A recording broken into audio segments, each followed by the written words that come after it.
अभी मेरे हाथ से लड़की निकल रही है, उस टाइम पे आपको मिलेगा बहुत सारा प्रायोरिटी। तो ऐसी प्रायोरिटी को ना अपने पास रखने से अच्छा कि उसके मुंह पे जाना मारोगे नहीं चाहिए, उठाओ फेंक दो। क्योंकि हे गाइस, आज बात करने वाले हैं हम टीपीसी कैटेगरी की। कहीं आप भी टीपीसी कैटेगरी में तो नहीं आ रहे हो?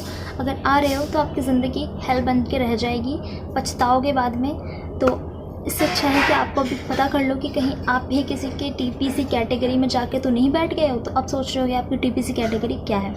तो टीपीसी कैटेगरी है टाइम पास कैटेगरी, जो कि एक बहुत ही ख़तरनाक वाली कैटेगरी है, जहाँ पे अगर आप हो ना तो आपकी ज़िंदगी बर्बाद होने में ज़्यादा वक्त नहीं लगेगा। तो अगर आपको ये जानना है कि आप जिसके साथ हो, आपका पार्टनर लॉयल है, जेन्युइन है, या फिर आपके साथ बस टाइम पास कर रहा है, तो आपके लिए ये वीडियो बहुत हेल्पफुल है। वीडियो को एंड तक ज़रूर देखिएगा। इस वीडियो को देखने के बाद आई एम श्योर आपके दिमाग में जो भी डाउट्स होंगे वो क्लियर हो जाएंगे। और फिर भी क्लियर नहीं होते हैं तो आपके पास एक और ऑप्शन है, आप मुझे कमेंट में अपने क्वेश्चन्स, अपने डाउट्स मुझसे पूछ सकते हो, लिख सकते हो, DM भी कर सकते हो। इंस्टा का लिंक डिस्क्रिप्शन में दिया हुआ है। तो बताती हूँ, मैं वीडियो स्टार्ट करते हैं।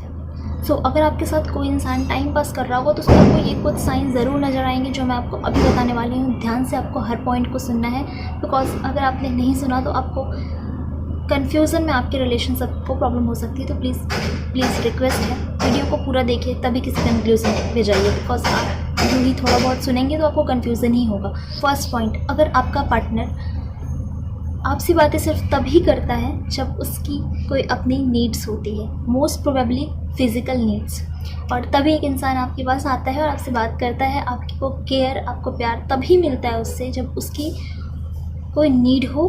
जैसे कि मैंने बोला, मोस्ट प्रोबेबली फिज़िकल नीड्स ही होती है। तो ऐसे में आपको समझना चाहिए, देखो, अगर आप कपल हो, अगर आप रिलेशनशिप में हो, तो आप लोगों का सिर्फ ये नहीं होता कि फिज़िकल नीड्स सब कुछ तो नहीं होता। आपका एक क्वालिटी टाइम होता है जो आपका पार्टनर आपको नहीं दे रहा है। अगर क्वालिटी टाइम मीन्स कि अगर आप बैठ के बातें करो, एक दूसरे को समझो, वो भी बहुत ज़्यादा ज़रूरी होता है। बट आपके केस में ऐसा कुछ नहीं हो रहा है और अचानक से आपका पार्टनर आपसे एकदम बढ़िया बात कर रहा है, एकदम बहुत अच्छे से बात करने आ रहा है, प्यार, केयर आपको सब मिल रहा है जस्ट एक ही चीज़ के लिए। तो श्योर आप टीपीसी कैटेगरी में जा रहे हो। ये चीज़ें आजकल बहुत ज़्यादा हो रही है, भले ही जाने अनजाने में हो रही है, आपको तो पता भी नहीं चलेगा कि आपके साथ कुछ ऐसा हो रहा है, बट एक्चुअली आपके साथ ऐसा हो रहा होता है। बिकॉज होता क्या है कि इस कंडीशन में आपका पार्टनर आपको इमोशनली इतना बाउंड कर देता है कि आपको उसकी बुराइयां नज़र आनी बंद हो जाती हैं, और आपको वो इमोशनली इतना इमोशनल कर देता है ना कि आपको लगता है कि नहीं, यहाँ भी वो सही है, वो यहाँ भी सही है। आपको जो गलत दिखता भी है वो आप गलत सोच नहीं पाते हो, क्योंकि वो आपको सोचने ही नहीं देता है। आपका दिमाग यूज़ करना चाहिए कि अगर आप किसी के लिए इतना ज़्यादा डेडिकेटेड हो तो सामने वाला पर्सन आपके लिए क्या कर रहा है। उनकी भी रिस्पॉन्सिबिलिटी बनती है कि वो आपको टाइम टू टाइम खुश रखे, हर वो चीज़ जो आप चाहते हो वो उनका वो कम से कम ध्यान रखे। कभी कभी कभार बातें करना, बैठ के घूमना फिरना सब कुछ ज़रूरी होता है एक हेल्दी रिलेशनशिप के लिए, तो उस बात का ध्यान रखिए। नेक्स्ट, उसको अब आपके इमोशन से फ़र्क नहीं पड़ता।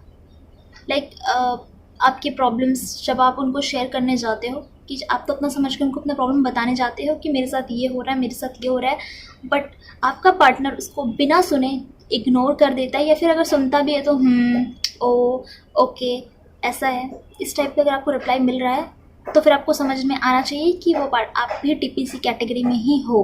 बिकॉज अगर आप इम्पॉर्टेंट हो उसके लिए तो आपके प्रॉब्लम्स सबसे ज़्यादा इम्पॉर्टेंट होंगे, वो सबसे पहली प्रायोरिटी होगी आपका प्रॉब्लम्स। बिकॉज अगर आप प्रॉब्लम में हो तो आप खुश नहीं हो, और अगर आप खुश नहीं हो तो आपका पार्टनर कैसे खुश होगा यार, अगर वो आपको सच में प्यार करता है तो। थर्ड पॉइंट, अगर आपकी बातें हो या ना हो उससे फ़र्क नहीं पड़ रहा है, चाहे आप 10 दिनों पे बात करो या आप 1 महीने में बात करो, उससे फ़र्क पड़ना बंद हो चुका है, तो भी ये एक साइन है कि आप टीपीसी कैटेगरी में जा रहे हो। नेक्स्ट पॉइंट, अगर कॉल या मैसेज सिर्फ आपकी तरफ से जा रहे हैं एंड सामने वाला इंसान आपको हमेशा एक ही चीज़ बोलता है कि मैं बिज़ी हूँ, मैं बिज़ी हूँ, मैं बिज़ी हूँ, तो भैया तुम प्रधानमंत्री तो होने कि तुम इतना बिज़ी हो। तो अब देखो, यहाँ पे दो चीज़ होती है, ठीक है। एक तो क्या होता है कि सच में आपके साथ जो इंसान है वो एक्चुअल में बिज़ी हो, मे बी वो ऐसा कुछ कर रहा हो, या फिर वो शायद स्ट्रेस हो किसी चीज़ का, डिप्रेस्ड हो किसी चीज़ से, तो इसलिए वो आपसे बात नहीं कर रहा। तो इस बात से ना आपको थोड़ा सा समझने की ज़रूरत है। कुछ दिन आप देखो उसको कि एक्चुअली में ऐसा कोई प्रॉब्लम तो नहीं है। उसके बाद भी क्या होता है कि कुछ लोग क्या कर दे कि आप उनके पास अगर थोड़ा बिजी हैं तो अगर आप ही कॉल कर रहे हो और वो आपसे कॉल रिसीव करके टाइम निकाल के बात कर ले रहे हैं, या फिर वो आपको ये बोल दे रहे हैं कि अरे बिजी हूँ बाद में करता हूँ, तो ठीक है, वो उसको आपको टीपीसी कैटेगरी में लेने की ज़रूरत नहीं है, बिकॉज हो सकता है उनका कोई पर्सनल रीज़न हो या प्रॉब्लम हो। बट अगर आप किसी को कॉल कर रहे हो सामने से और फिर भी कोई रिस्पॉन्स नहीं आ रहा है, फिर भी आपको एक ही आंसर मिलता है कि मैं बिज़ी हूँ, मैं बिज़ी हूँ, मैं बिज़ी हूँ, तो फिर आपको बनने की वहाँ पे ज़रूरत नहीं है, क्योंकि वो आपको बना ही रहा है, भैया कोई नहीं इतना बिजी होता कि आपसे थोड़ी देर बात ना कर सके। नेक्स्ट पॉइंट, जब भी आप उसको किसी सीरियस टॉपिक पे बात करो, लाइक मैरिज या फिर फैमिली से मिलना, उस टाइम पे आपको ना सुनने को मिले। अगर आपके साथ जो इंसान है ना, अगर वो सच में आपके लिए लॉयल है, तो ये एकदम लिख के रख लो कि जिस दिन से वो आपके साथ रिलेशनशिप में आएगा ना, उस दिन से उसका ये सबसे बड़ा मतलब उसका खुद का ये मन होगा कि वो आपको अपनी फैमिली से मिलवाए। इतना अच्छा आप दोनों के बीच का जो बॉन्डिंग है ना, वो और स्ट्रांग हो, ठीक है। तो वो आपको अपनी फैमिली से मिलवाना सबसे पहले चाहेगा, सबसे पहले। या आप कहीं पे लिख लो, चाहे आपको कोई कितने भी बहाने बनाए ना कि मेरी फैमिली ऐसी, मेरी फैमिली वैसी, फिर भी ये मानने की ज़रूरत नहीं है, बिकॉज एक अच्छा लड़का और एक लॉयल लड़का या लड़की आपको अपनी फैमिली से मिलवाना सबसे पहले चाहता है। अब यहाँ पे आती है एक दूसरी बात कि अगर उनकी फैमिली बहुत ज़्यादा स्ट्रिक्ट है, तो उस केस में आपको ये थोड़ा सा अपना दिमाग लगा के आपको देखना है कि क्या सच में वो बंदा जो है वो सच बोल रहा है, वो जो बंदी है वो सच बोल रही है, उनकी फैमिली क्या सच में ऐसी है कि बहुत ज़्यादा स्ट्रिक्ट है। अगर बहुत ज़्यादा स्ट्रिक्ट है तो थोड़ा सा टाइम दीजिए, बट थोड़ा सा टाइम दीजिए, ऐसा नहीं कि आपकी तो एज निकल गई और उधर वो भी निकल। बहुत सारे केसेस ऐसे भी होते हैं जहाँ पे लड़कियाँ वेट करती रह जाती हैं, लड़के अपना रास्ता देख के निकल जाते हैं। तो ये चीज़ होने से आपको बचाना होगा। आपकी भी एक टाइम लिमिट है, आपको वहीं तक वेट करना है, वहीं तक उनको समझाना है कि अब तो बात कर लो, अगर नहीं कर रहे हैं तो फिर अपनी लाइफ में मूव ऑन करना आपके पास एक ऑप्शन बच जाता है। ओके, ऑप्शन क्या, ये आप अपनी प्रायोरिटी आप पहले खुद हो, फिर कोई और है। नेक्स्ट पॉइंट, आपके जब भी आप उससे दूर होना चाहते हो तो एक इमोशनल ड्रामा आपके सामने ज़रूर किया जाता है। अब इमोशनल ड्रामा को आप समझ लेते हो प्यार, लेकिन आपको डिफरेंस समझ में नहीं आती। अगर प्यार होता तो क्या आपको दूर जाना पड़ता, मजबूरी होती है आपकी दूर जाने? नहीं, प्यार होता तो वो जो इमोशनल ड्रामा अभी किया जा रहा है, क्या वो आपके साथ रोज़ 2 मिनट 5 मिनट बात नहीं कर सकता, बैठ नहीं सकता आपके साथ? अगर इतना प्यार है तो वो नहीं होता है। वो बातें तब होती है, वो बात आपसे तभी करेगा जब इसको ये लगने लगे कि ओ नहीं, अब ये मेरे हाथ से निकल रहा है, या अब ये मेरे हाथ से लड़की निकल रही है। उस टाइम पे आपको मिलेगा बहुत सारा प्रायोरिटी। तो ऐसी प्रायोरिटी को ना अपने पास रखने से अच्छा है कि उसके मुंह पे जाके मारो कि नहीं चाहिए। ओके, यहाँ पे आपको एक स्टेप लेना बहुत ज़्यादा जरूरी है, जो नहीं लेती बहुत मोस्ट ऑफ द गर्ल्स वहाँ पे, या फिर बॉयज़ भी वहाँ पे।